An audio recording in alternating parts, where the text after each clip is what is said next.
The Meditations of Marcus Aurelius, written by Marcus Aurelius, narrated by Andy Stevens.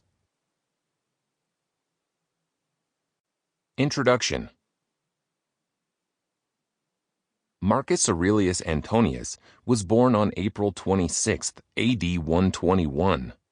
His real name was M. Annius Verus, and he was sprung of a noble family which claimed descent from Numa, second king of Rome. Thus, the most religious of emperors came of the blood of the most pious of early kings. His father, Annius Verus, had held high office in Rome, and his grandfather, of the same name, had been thrice consul. Both his parents died young, but Marcus held them in loving remembrance. On his father's death, Marcus was adopted by his grandfather, the consular Annius Verus, and there was a deep love between these two. On the very first page of his book, Marcus gratefully declares how of his grandfather he had learned to be gentle and meek, and to refrain from all anger and passion. The Emperor Hadrian divined the fine character of the lad, whom he used to call not Verus but Verissimus, more truthful than his own name.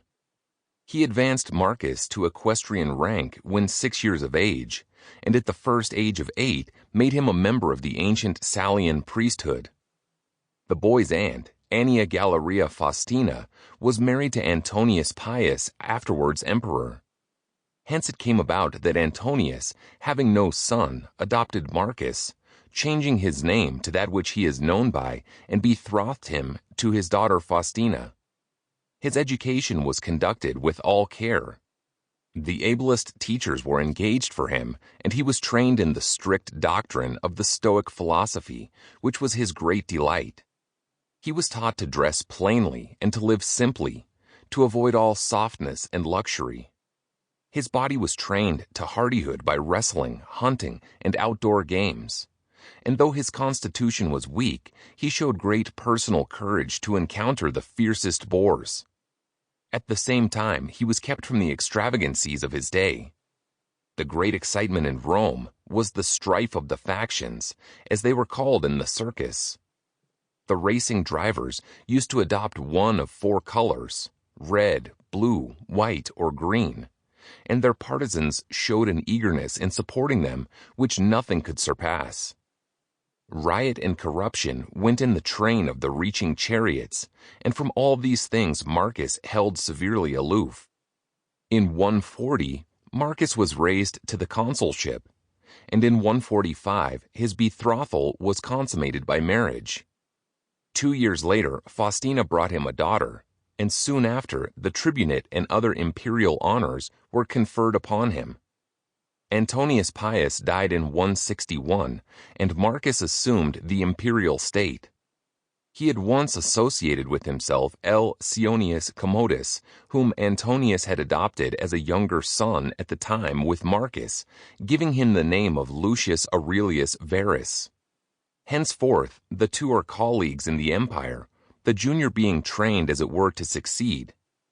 No sooner was Marcus settled upon the throne than wars broke out on all sides. In the east, Vologeses III of Parthia began a long, meditated revolt by destroying a whole Roman legion and invading Syria, 162. Verus was sent off in hot haste to quell this rising, and he fulfilled his trust by plunging into drunkenness and debauchery, while the war was left to his officers. Soon after, Marcus had to face a more serious danger at home in the coalition of several powerful tribes on the northern frontier. Chief among those were the Marcomanni, or Marchmen, the Quadi, mentioned in this book, the Samaritans, the Catti, the Jazyges. In Rome itself, there was a pestilence and starvation, the one brought from the east by Verus's legions, the other caused by floods which had destroyed vast quantities of grain. After all had been done possible to allay famine and to supply pressing needs, Marcus being forced even to sell the imperial jewels to find money, both emperors set forth to a struggle which was to continue more or less during the rest of Marcus's reign. During these wars, in 169, Verus died. We have no means Sample complete. Ready to continue?